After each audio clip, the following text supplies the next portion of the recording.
Sahabat Shalom, Bapak Yahweh memberkati saudara sekalian. Pagi ini saya akan menyampaikan satu materi dan saya akan beri tema pesugihan seri kedua. Namun sebelumnya saya akan membacakan terlebih dahulu sebuah kesaksian dari Ibu Rina di Maluku Tenggara. Shalom Pak Lukas, saya mau bersaksi atas kemurahan, kasih sayang Bapak Yahweh bagi saya dalam kehidupan sekeluarga kami. Seminggu yang lalu, saya sempat tak berdaya pada saat itu kami sedang renovasi speed kami, lalu tertumbuk masalah uang. Saya harus bayar biaya kerja speed, uang yang saya perlukan hanya 20 juta. Terus saya ingat khotbah Pak Lukas tentang hukum Loa.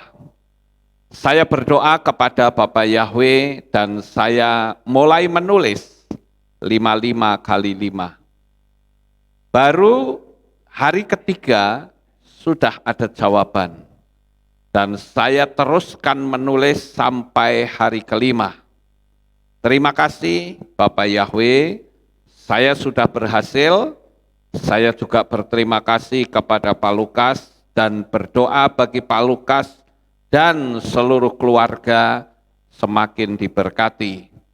Diberi hikmat dan pengertian Bapak Yahweh semakin bertambah-tambah dalam pelayanan Pak Lukas dan seluruh keluarga.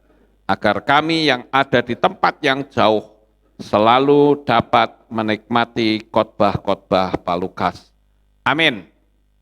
Itulah kesaksiannya Bapak Ibu yang membuktikan bahwa kalau kita mempraktekkan hukum Loa tidak selalu lama.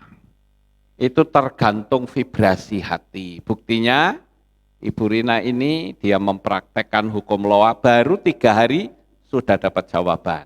Ya Bapak Ibu, jadi jangan kita memvonis bahwa itu selalu lama. Itu tergantung dari vibrasi hati. Semakin kuat, semakin yakin, semakin cepat.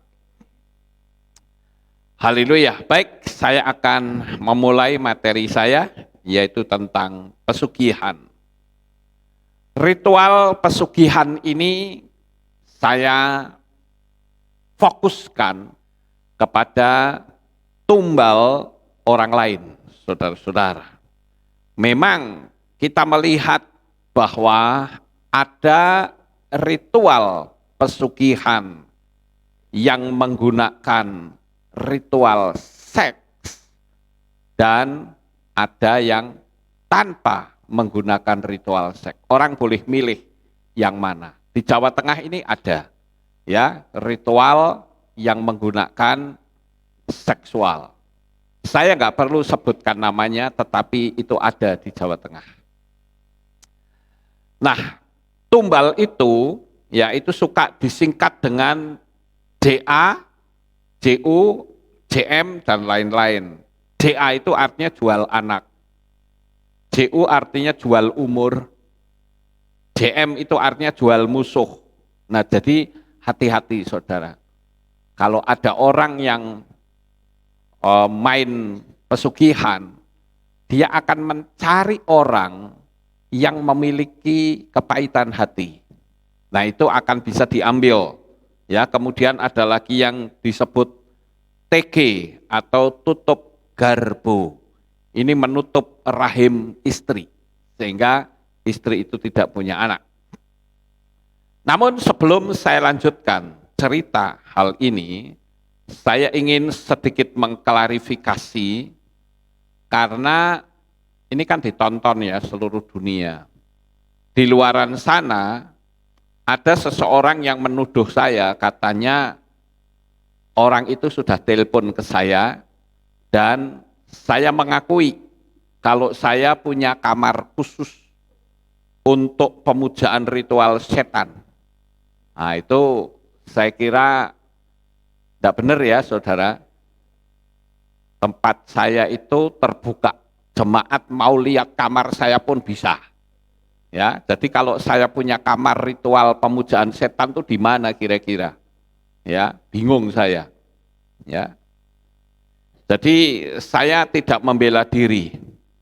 Saya hanya ingin mengklarifikasi, ingin menegaskan bahwa saya ingin hidup selamat. Ya, hidup saya itu terbuka.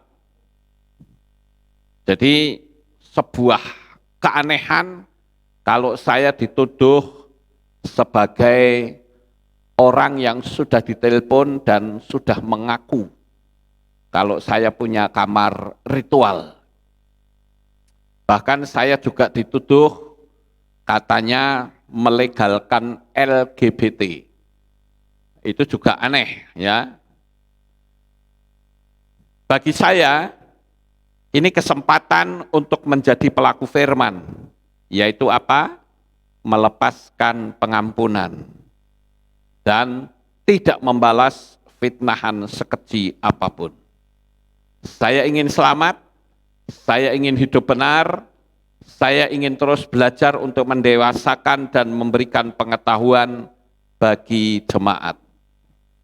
Jadi, kalau saya punya pengetahuan tentang pesugihan, tentang perdukunan, atau masalah-masalah yang berkaitan dengan dunia setan, bukan berarti saya bersekutu dengan setan. No, ya, tidak sama sekali. Saya punya hukum loa untuk kehidupan yang diberkati Bapa Yahweh. Dan saya punya prinsip iman untuk hidup menantikan kedatangan Tuhan yang kedua kali. Memang apapun kalau dapat dari medsos itu jadi multitafsir dan menjadi bola api yang luar biasa menghantam siapapun, khususnya orang yang mau percaya kepada Bapa Yahweh. Jadi saya perlu luruskan terlebih dahulu. Jadi bagi saya yang menciptakan tuduhan dan pembawa gosip itu dosanya jauh lebih besar dari dosa perzinahan, perampokan, dan pembunuhan karena memiliki daya rusak yang sangat parah. Saya juga dituduh menghack channelnya, itu sekali lagi fitnahan yang sangat keji. Saya punya kesibukan yang sangat ketat sekali, saudara. Sebagai manusia, saya juga ingin bisa kumpul dengan istri jalan-jalan, tapi harus tertahan karena saya menyiapkan materi dan belajar. Mengingat jemaat Aleph Tau itu pinter-pinter. Begitu juga dengan para subscriber. Kalau saya sudah berani mengupload video, maka saya harus berani bersaing dengan orang-orang yang bertitel panjang. Ya, ini saja klarifikasi saya. Terserah, saudara mau percaya boleh, tidak juga enggak apa-apa. Bahkan saya bisa membuat sebuah sayembara. Carikan bukti. Kalau saudara bisa menemukan bukti bahwa saya punya persekutuan dengan setan, silahkan tunjukkan kepada saya. Saya akan umumkan di mana-mana. Ya. Dan itu sesuatu yang impossible. Amin Bapak Ibu. Oke. Sekarang saya akan memberikan pengetahuan ini agar kita bisa berhati-hati apalagi masalah pesugihan. Ada sebuah pepatah kata sandi yang berkata bahwa tidak ada makan siang gratis. Artinya adalah ketika saudara berani mengambil sikap untuk mencari pesugihan, maka harus ada tumbal yang diserahkan. Ya Bapak Ibu, jadi berhati-hati. Saya mempelajari tentang hal-hal yang seperti ini, tujuannya adalah agar supaya jemaat atau para subscriber jangan sampai terjebak Karena kalau terjebak, saudara nanti akan binasa. Ya, ngapain kita harus minta-minta sama setan, saudara? Kita punya hukum sistemiknya Bapak Yahweh, yaitu dengan hukum law of attraction. Nah, ada sebuah pertanyaan yang harus saya jawab terlebih dahulu. Siapakah roh yang gentayangan itu? Ada seseorang yang sempat bertanya kepada saya, apakah roh yang gentayangan itu adalah roh-roh orang mati yang melakukan ritual pesugihan? Saya bilang tidak. Karena firman Tuhan memberitahu bahwa orang-orang yang mati itu rohnya kembali kepada Bapa Yahweh. Namun demikian, sekali lagi, namun demikian, saya harus mengakui bahwa ada roh-roh orang yang ditawan akibat dari tumbal tadi, ritual tadi. Saya akan ceritakan lebih dalam, saudara-saudara. Ya, orang yang menjadi tumbal itu akan ditawan dan dijadikan budak setan sampai jatah umurnya selesai, akan tetap menjadi miliknya selamanya. Artinya begini, saudara. Tuhan itu sudah memberi jatah umur kita semua. Saudara setuju enggak? Mungkin saya jatahnya umur 70 misalnya. Saudara ada yang umurnya diberi jatah 100 misalnya. Nah, ketika seseorang itu, sebutlah orang dikasih jatah umur 100, kemudian orang itu melakukan ritual dengan jual nyawa sendiri, itu nyawa akan menjadi pendek, ya. Tinggal perjanjiannya dengan dunia setan itu mau berapa tahun. Ya. Biasanya orang kalau sudah mata gelap, dia tidak peduli. Karena berkata begini, yang penting keluargaku bisa mendapatkan harta. Yang penting keluargaku kaya. Sudah, aku tak jual diri saja, tak menyerahkan nyawa. Karena biasanya akan ditantang, mau nggak kamu tumbalnya anakmu? Biasanya orang tidak mau, saudara. Jangan anak saya saja, nyawa saya silahkan diambil. Tapi tidak segera diambil, tapi diambil jatahnya, saudara. Nah, ketika seseorang itu sebutlah diambil separuh, misalnya orang umur 50, jatah yang Tuhan berikan 100. Kalau diambil separuh berarti tinggal 25. Maka selama 25 tahun itu, ya kan 50, jatahnya 100, nah itu diambil separuh. Jatah ini diambil separuh tinggal 25. Sampai di sini maksud nggak Bapak Ibu? Nah, yang setelah sampai 25, dia akan mati. Tetapi rohnya itu ditawan, saudara. Ditawan di kerajaan setan, tapi bukan di neraka, jangan salah. Ya, bukan di neraka. Setan tidak pernah menyiksa orang di neraka. Tetapi dia akan menawan di kerajaannya dia untuk dijadikan budak. Banyak sekali orang-orang yang melakukan pesugihan di pantai selatan, dia melihat ada beberapa orang yang tertawan di sana. Lah itulah sebetulnya adalah roh-roh orang yang melakukan pesugihan. Rohnya ditawan sampai batas jatah yang Tuhan tetapkan, dia akan menjadi budak di situ. Begitu sampai waktunya, dia baru kembali. Tetapi kembalinya itu tidak ke Samayim, tetapi tidak ke Firdaus, tetapi ke Sheol, saudara. Sampai di sini maksud? Nah, saya akan tunjukkan beberapa bentuk ritual. Yang pertama adalah ritual yang menggunakan seksual, Dan yang kedua, yang tanpa menggunakan seksual. Ada ritual yang namanya Roro Kembang Sore. Itu dilakukan di puncak Gunung Bolo. Saya nggak tahu di Gunung Bolo sebelah mana. Kemudian juga ada yang namanya Roro Kembar Sewu. Itu juga ada. Kemudian ada banyak sekali. Ada yang namanya Nyai Roro Kidul juga ada. Denayu Lanjar juga ada. Banyak sekali saudara. Ya, sangat banyak sekali.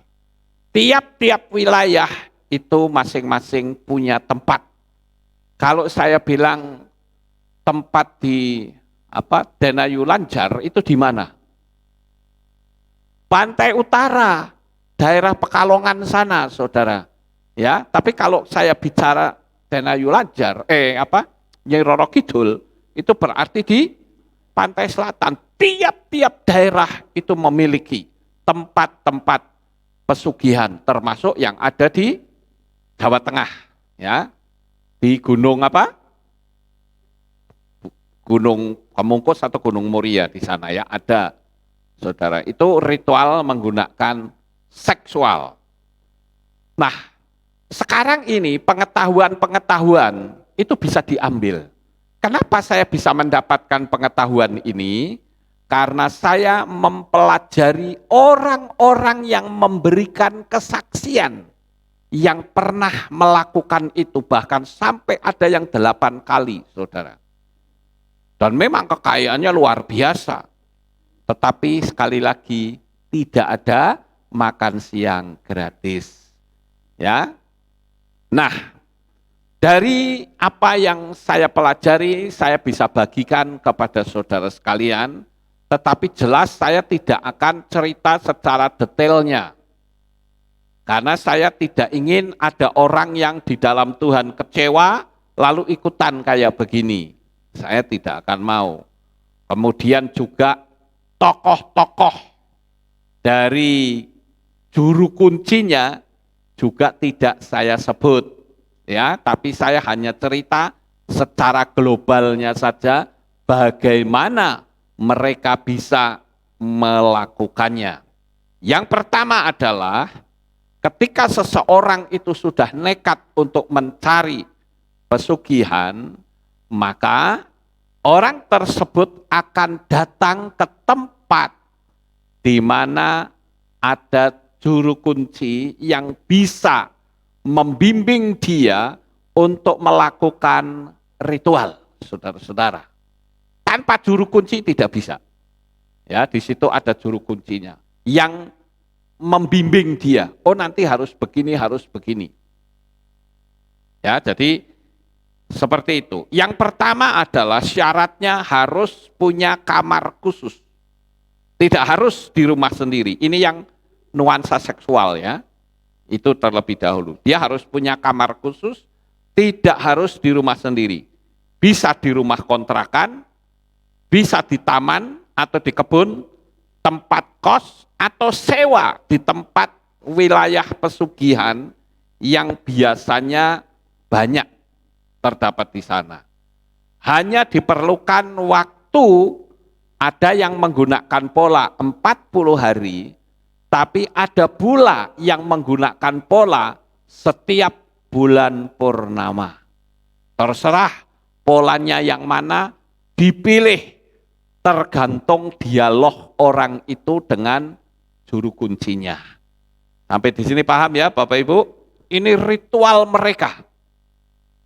Jadi dibayangkan, saya menyampaikan seperti ini agar kita itu bisa paham.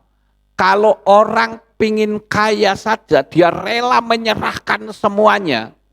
Kenapa kita yang ingin masuk samayim, untuk menyerahkan diri kepada Tuhan, angelnya luar biasa. Betul nggak? Ayo. Ya, disuruh ibadah saja kan males-males kadangkala. Padahal pengen masuk surga. Lah di surga kan isinya ibadah, saudara. Bagaimana dong? Ya, jadi saya ingin memacu. Di samping saya cerita tentang pesugihan, kita diajar untuk lebih militan. Kekayaan kita itu luar biasa nanti di samayim. Ya, Kenapa kita untuk dekat sama Tuhan saja wangele luar biasa. Tapi orang mencari pesugihan yang cuma kekayaannya itu sekilas saja, kok berani sampai militan. Bahkan ada di Gunung Kawi, saya lihat sendiri seorang nenek-nenek yang duduk di bawah pohon to. Padahal mungkin di rumahnya nggak pernah mau seperti itu. Dia duduk di situ menunggu katanya sampai kejatuhan buahnya. Ya sampai tua nggak akan bisa kena saudara, sampai mati bahkan. Saya sempat dalam hati saya waktu jalan-jalan ke situ, saya bilang dalam hati saya, "Don Cim, kamu sudah tua kok kayak begitu." Ya. Oke, saya lanjut. Kemudian yang kedua, orang itu harus menyiapkan tempat tidur, kemudian tempat sesaji atau meja, tempat uang bisa berupa apa saja. Apakah itu tampah, cepon, bahkan kontainer dari plastik. Dan harus dominan warna hijau. Misalnya kelambunya hijau, spraynya hijau, bantal, taplak meja, dan biasanya mereka sudah siapkan. Tinggal kita sewa saja. Ya. Kemudian siapkan seorang pengasuh untuk tumbalnya. Ini ada yang pola lain lagi ya, yaitu pengasuhnya harus seorang wanita yang tidak bersuami, umurnya di atas 15 sampai 30 tahun. Dan tumbalnya adalah seorang laki-laki yang ganteng dan punya tanggal lahir tertentu. Ini saya rahasiakan polanya seperti apa. Bisa dicari di karaoke, di kafe, dan diskotik atau tempat-tempat klub malam lainnya yang bisa diminta untuk menjadi tumbal pesugihan. Tapi tentu tidak akan mengatakan kamu tak jadi no tumbal ya, nggak mungkin mau saudara. Tetapi diberikan kalimat-kalimat iming-iming supaya dia bisa masuk. Mau nggak kamu ikut saya? Kamu kalau ikut saya pasti kamu akan kaya raya, kamu akan punya segalanya. Padahal orang itu sedang ditumbalkan, ya. Nah, orang itu disebut dengan lanang pandoso. Itu namanya. Saudara, disebut lanang pandoso atau kalau dalam bahasa Indonesia lelaki pendosa, ya. Kemudian dia akan melakukan persetubuhan dengan orang lain yang bukan istrinya. Bisa cari perempuan, ini banyak di banyak tempat, saudara. Ini kalau ritual yang ada di gunung itu biasanya laki-lakinya itu sendiri yang cari pasangan dari luar. Ya, kemudian datang ke situ, lalu melakukan hubungan seksual tiap ada bulan purnama. Ya, itu mereka lakukan seperti itu. Nanti kalau pulang ya sudah pulang sendiri-sendiri, tapi mereka janjian. Nanti di bulan purnama berikutnya dia harus datang, gitu. Nanti melakukan lagi sampai yang ditentukan berapa kali. Ya. Nah, baru setelah itu bisa lepas dan kekayaan itu akan datang. Tetapi yang ini saya ceritakan adalah dia harus menyiapkan tempat kontainer yang instan bisa terjadi. Tapi yang itu memiliki waktu 40 hari, saudara. Nah, kemudian saya akan cerita tentang bagaimana melakukan persetubuhan dengan yang disebut lanang pandoso tadi. Ya. Maka ketika orang itu melakukan persetubuhan, maka disinilah nanti jiwa dari anak yang disebut mungkin seperti Nyi Roro Kembar Sewu atau apa gitu, itu akan masuk ke lelaki itu dan jiwa laki-laki itu akan ditawan di alam gaib menjadi budaknya. Dan laki-laki itu secara fisik akan menjadi orang idiot. Pernah nggak saudara melihat ketika ada seseorang yang pergi ke tempat wisata, tiba-tiba pulang menjadi idiot? Itu bisa saja terjadi banyak hal. Ya, nah itu maka saya katakan kita harus berhati-hati.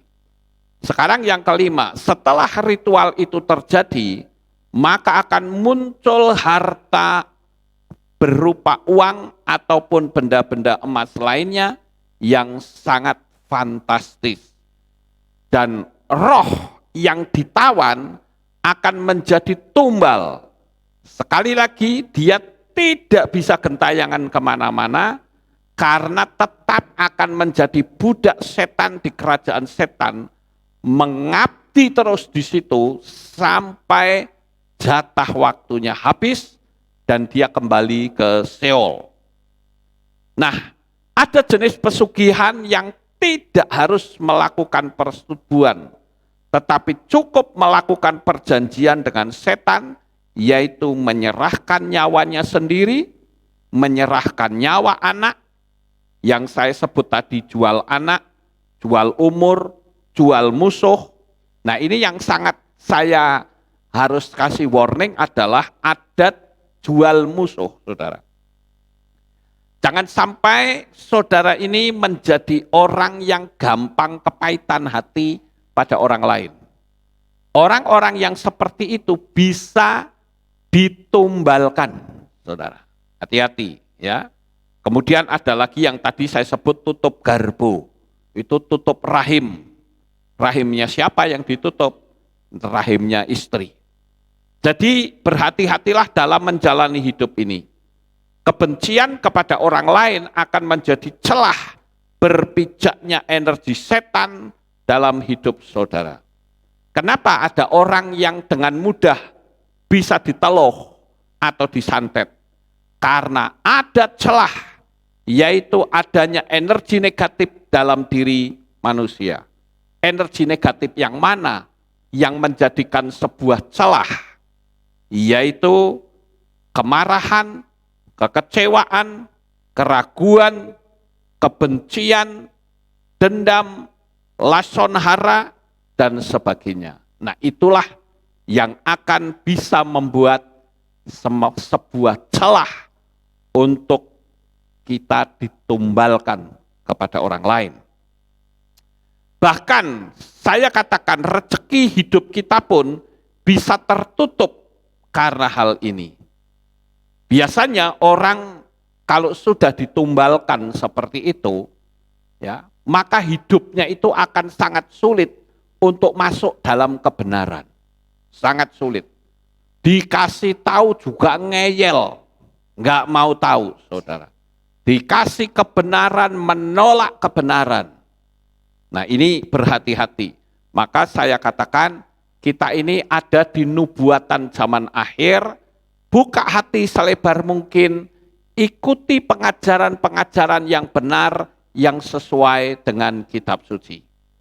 Yang tidak, abaikan, saudara.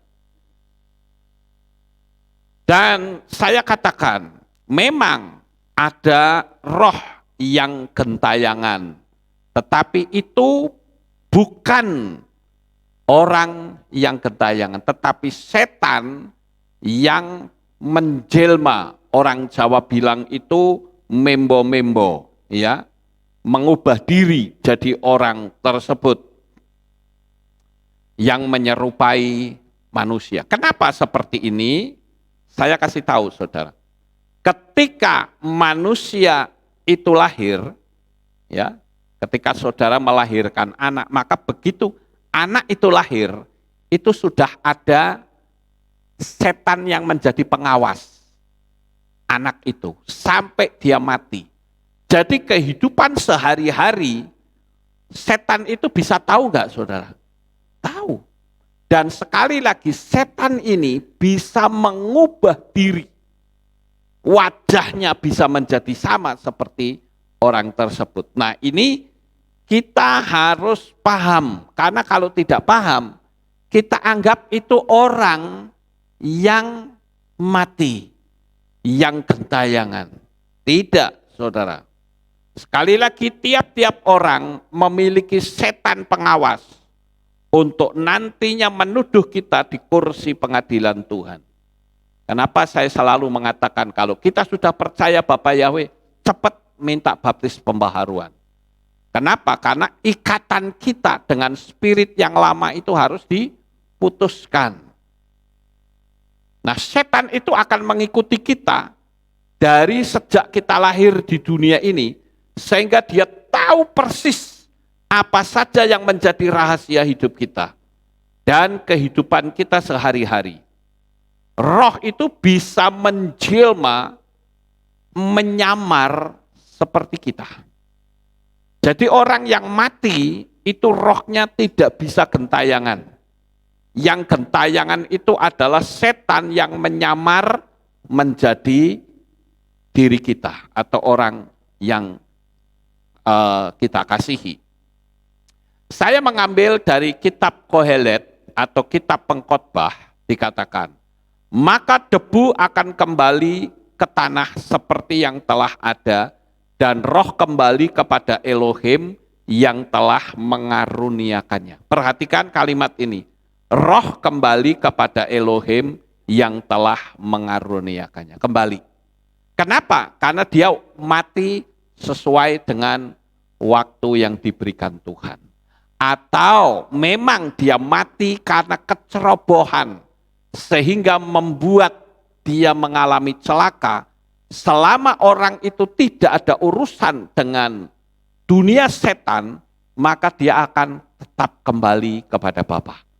Sampai di sini bisa dipahami Bapak Ibu?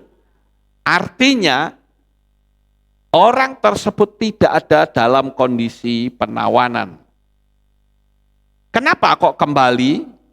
Karena roh manusia itu milik Bapa. Cuma bedanya dia saat kembali itu ada di mana? Di Firdaus apa di Seol. Itu penentuannya adalah pada diri orang itu sendiri. Lalu bagaimana dengan orang yang berkata ada penawanan roh? Seperti yang tadi saya ceritakan. Tuhan sudah memberi jatah pada orang yang memiliki umur. Itu dijatah. Tapi kalau orang itu mau menyerahkan dirinya kepada setan, maka ketika jatah itu belum selesai, dia akan menjadi tawanan dari setan itu. Sehingga banyak sekali orang-orang yang pergi ke kerajaan, seperti Nyi Roro Kidul misalnya, dia melihat sahabatnya ada di sana, dia melihat orang yang dia kenal ada di sana, itu artinya orang yang menyerahkan dirinya kepada kuasa setan.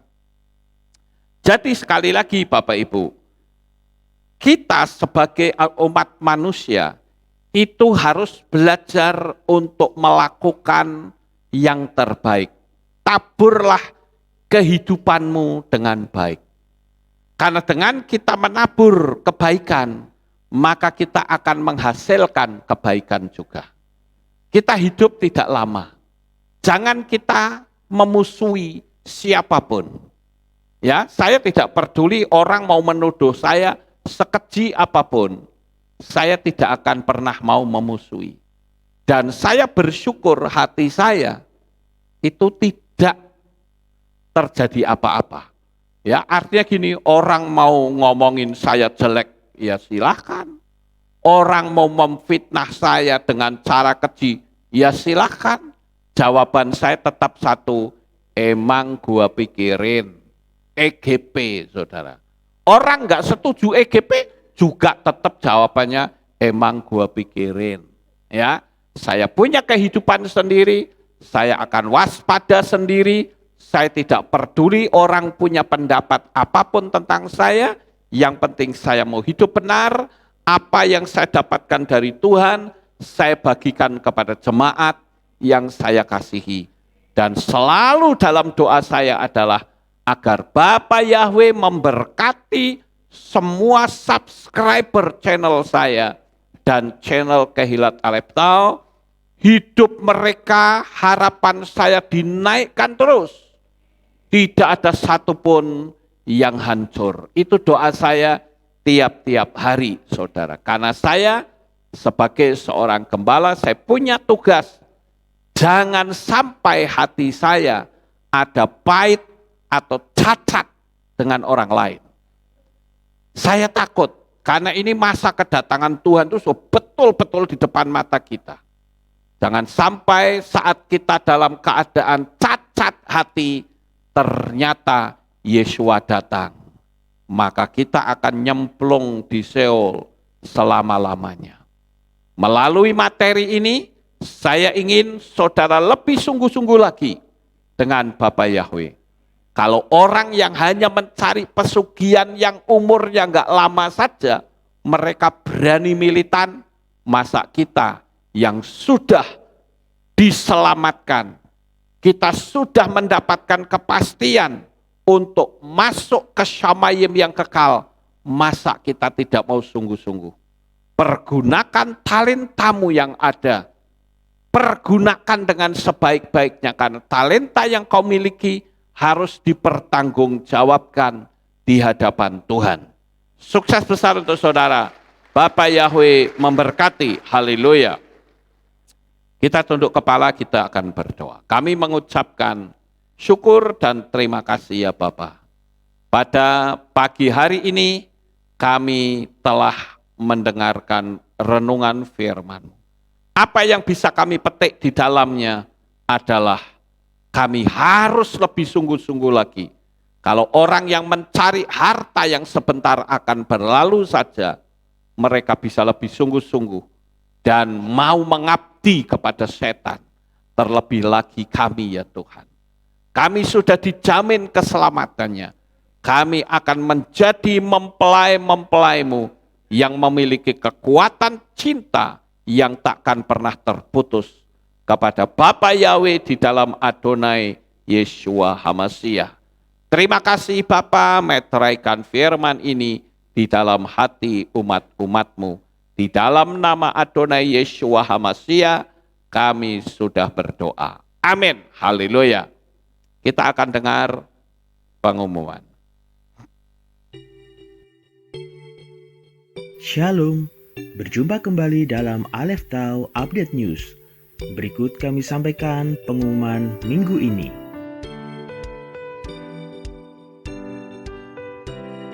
Menginformasikan kepada seluruh pengurus dan pelayan Tuhan untuk hadir dalam doa berkat bagi Kehilat yang diadakan pada hari Senin 24 April 2023 pukul 6 sore di Gedung Baru Kehilat Aleph Tau, lantai 2. Demikian pengumuman minggu ini. Sampai jumpa di Aleph Tau Update News selanjutnya. Bapak Yahweh memberkati. Kita akan akhiri kebaktian kita Bapak Ibu. Saya mengundang jemaat Tuhan kita bangkit berdiri, kita tutup dalam doa. Terima kasih Bapak Yahweh. Selesai sudah ibadah kami dari awal pertengahan sampai pada akhirnya. Sebentar lagi anak-anakmu akan kembali pulang ke rumah mereka masing-masing. Jaga lindungi peliharakan tuntun kami sampai kembali ke rumah dengan selamat. Begitu juga Tuhan tuntun esok untuk kami bisa kembali beribadah memuliakan Tuhan. Terima kasih ya Bapak Yahweh. Inilah doa syukur yang kami naikkan kepadamu. Diberkatilah seluruh umat-umatmu ya Tuhan, baik berkat materi maupun berkat rohani. Dalam nama Adonai Yeshua HaMashiach, kami sudah berdoa. Mari kita angkat tangan kita dan kita akan menerima berkat Kohanim. Haleluya. Yefare keka Yahweh wa yismereka.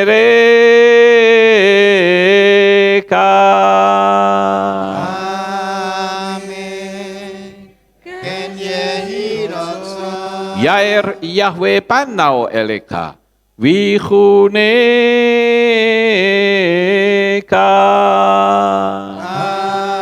Amen. Ken yehi rotso. Yesa Yahweh panau eleka. Wayashem lecha Shalom. 아멘. 겐예히로서 Baruk atapa ero faruk atapa saleh. Engkau akan diberkati di kota dan kau akan diberkati di ladang. 아멘. Baruk peripit ne kau friatmat kau frifahem teka syekar ala pekawa esterot soneka.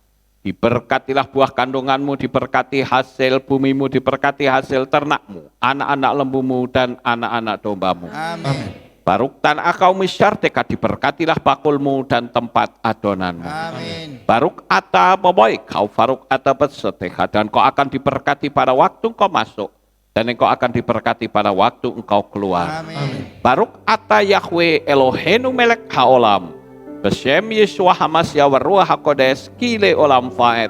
Kami sudah berdoa dan mengucap syukur. Haleluya. Amin. 예화레가 베이스웨레가 예화레가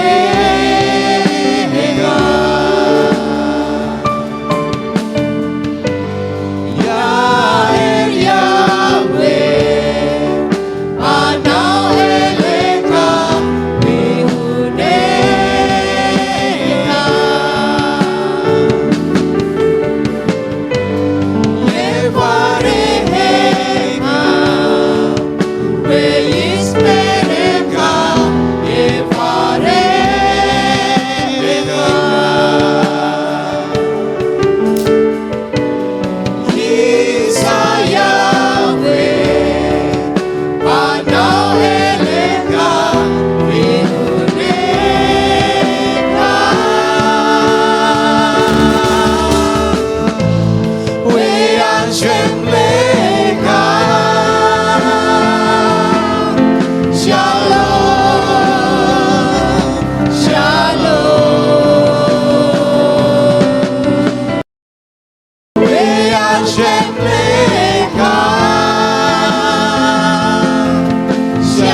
Selamat pulang, Bapak Yahweh memberkati Bapak Ibu Saudara semua.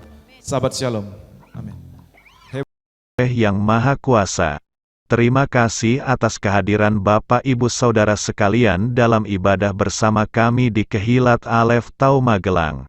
Doa saya Bapak Yahweh memberkati dengan kesehatan yang sempurna, damai sejahtera dan berkat materi yang semakin melimpah.